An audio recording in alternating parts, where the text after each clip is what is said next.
have more gravitas and are more meaningful and more impactful and better and more entertaining than anything Cody did in the 50 weeks that he was there last year. The reason why is because Roman is the actual superstar. You get what I mean? You know you're a superstar when you can show up 1/10 as much as everybody else and have 10 times their quality. You get what I'm saying? 10 times the entertainment and 10 times the views. It is what it is. We have to start acknowledging these things, no pun intended. Acknowledge me! And be real with ourselves. Like, no matter who they try to slot in the main event positions, it doesn't feel right. You're slotting in dudes like Jey Uso. You know what I mean? You're slotting in dudes like Damian Priest to be world champion. Like Gunther. Like Cody Rhodes. None of this stuff fits because it's not realistic. Why would anybody actually believe that Cody, Rhodes, and Gunther are dudes who are actually going to carry your industry forward and actually lead you into a prosperous era like Romano Reigns did? You know what I'm saying? Like, it's not going to happen. If anyone tells you that Roman Reigns is not the main event in WWE, they're lying. If anyone tells you he's not the top draw in all of professional wrestling, they're lying. If anyone tells you that he is not undoubtedly the greatest of this generation of wrestling over the last decade or so, they're lying. He is the greatest of this generation, and it needs to be accepted. Vince McMahon recognized people like Stone Cold, The Rock, Undertaker, John Cena, you know what I mean, Shawn Michaels, etc. And then the last person that he recognized to be that top superstar to carry a generation was Roman Reigns. Yes, he was over-pushed, you know what I'm saying, in his first years, and I get that, the first 3 or 4 years he was a singles competitor, and I understand that. You had to suffer and succotash, son.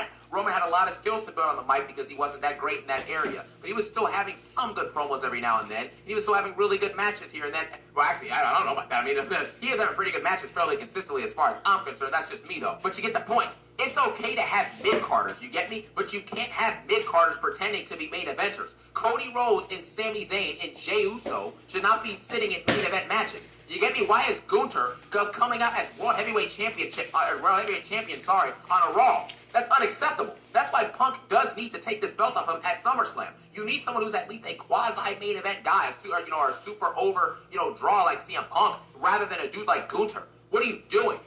Roman Reigns is the last guy in WWE who has actually been proven to be the biggest draw, to be able to sell merch, to get over naturally through character and gimmick. You know what I'm saying? Him turning heel and becoming the tribal chief, being the best storyteller in the company, a top-tier mic worker in all of the industry, a perennial main eventer, a great in-ring performer also on big stages. You know what I'm saying? Good Mania matches, good SummerSlam matches, multiple good PLE matches and storylines. And the storylines as well, that's another thing. The Bloodline is one of the greatest stories in all of professional wrestling's history, and Roman Reigns is at the helm of that storyline of him and Heyman, you get me? And he was able to elevate the Usos. You see what happened with Jey Uso and Jimmy Uso. Even though they're both jobbers, at least Jey Uso got super over. Sami Zayn literally had people thinking that they wanted him to win WWE Championship Gold in early 2023. That's how much he was elevated by working with Roman Reigns. You get me? So doing all these things simultaneously while having that longevity and being one of the, while leading and being one of the biggest and best factions, in WWE history, while reviving the company, you know what I'm saying, during the pandemic era, along with other people who helped out, like Drew McIntyre, Randy Orton, etc., and having epic WrestleMania, big fight, feel level stories.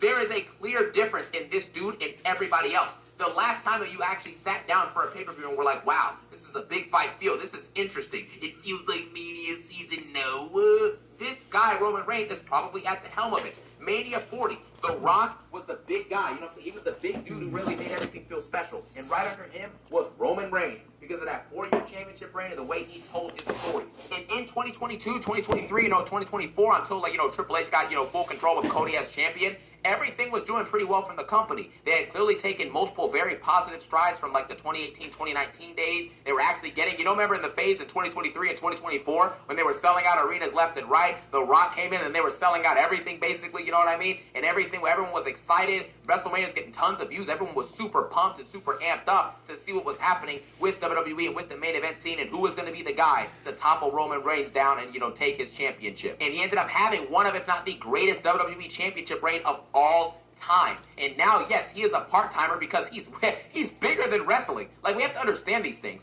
Like, for example, with Jimmy Fallon, right, The Tonight Show, if you bring on people like Cody Rhodes or like Liv Morgan or Seth Rollins or people like that, No one cares for them. You get me? But if you bring on Roman Reigns on there and look at the viewership that he's getting there, it's a completely different ballgame. He has the look, the aesthetic, and he has the feel and the gravitas of a star. I think he's one of the few wrestlers ever to have like over 10 million followers on Instagram. He's like he's semi-worldwide at this point. Roman Reigns is a phenomenon. You get me? He's actually that dude. This video is full of glaze because it's actual truthful glaze. None of these things I'm saying are actual lies. You get what I'm saying? Like, this is just the realities that we live in. Now, obviously,